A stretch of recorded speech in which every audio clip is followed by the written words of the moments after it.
Old man with you yet again.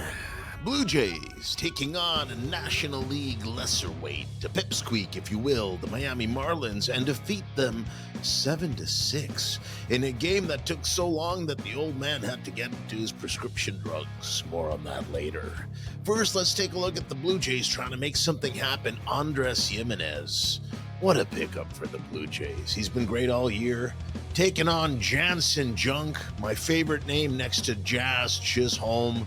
And I'm feeling good. Why? Because Springer delivers and something good is happening. The Blue Jays are on top early. And in the third inning, they're trying to make something happen. But unfortunately, Addison Barger is ice cold and has been for a while. Look at Jansen Junk. Outstanding. Drafted by the Yankees.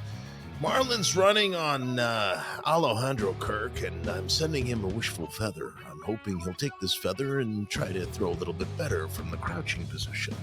Ty France grounds into a double play, and the Blue Jays 4 for 16 on the day with runners in scoring position. Their RISP was horrible. And then we go to the fourth inning. Jose Barrios is just flying along, and I love when he gets into his groove. I channel it in the air. It's the spiritual animal kingdom. Alejandro Kirk then shows you why he's such a great hitter. I love his opposite field Viking shenanigans.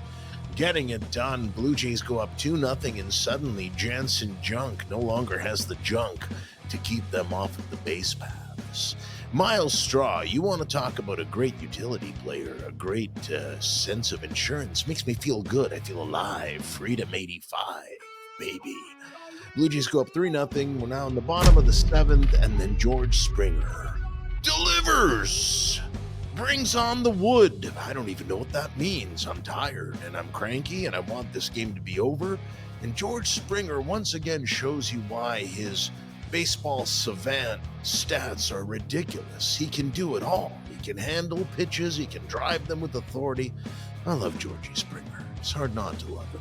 Let's get another replay. The Blue Jays are very good at hitting long home runs, and I'm channeling my Marvel powers in the hopes that they can close this out.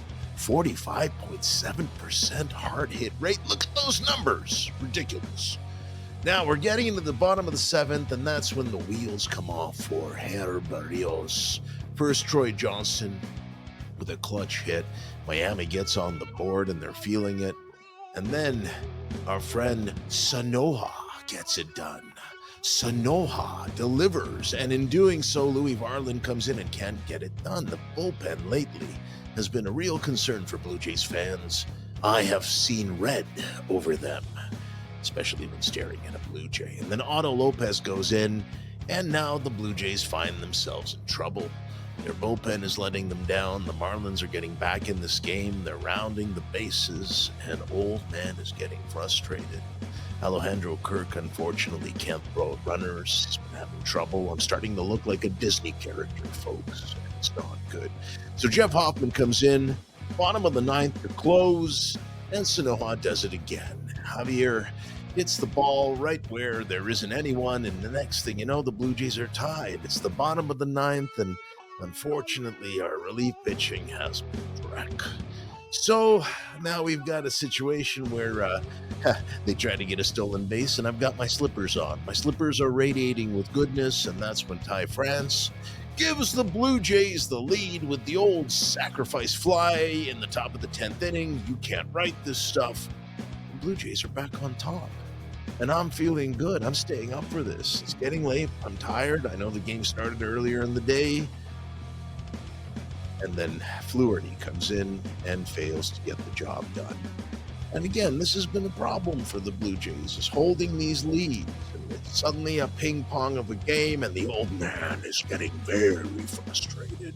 Literally bleeding blue before Jimenez comes in, opposite field, hitting top of the 11th. Hard to believe he once had an over 7 WAR for all of you sabermetrics boys out there.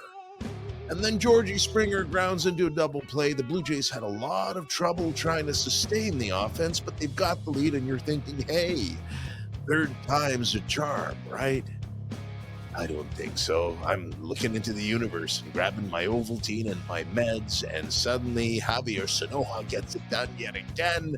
Clutch hit, 11th inning. I am so tired. I love this sport, but there are times I'm just so tired. And the next thing you know, the Blue Jays turn an unbelievable double play and get out of trouble. And look at that win probability. It's like my heart rate. It's just like up and down and up and down, and I'm tired. But Bo Bichette has been clutch all year. And that's why the Blue Jays take the lead in the top of the 12th inning, because this man gets it done for the team when it counts. So sexy. Old man, thanks you for joining me. Don't you forget to like and subscribe and follow me along every step of this forlorn path.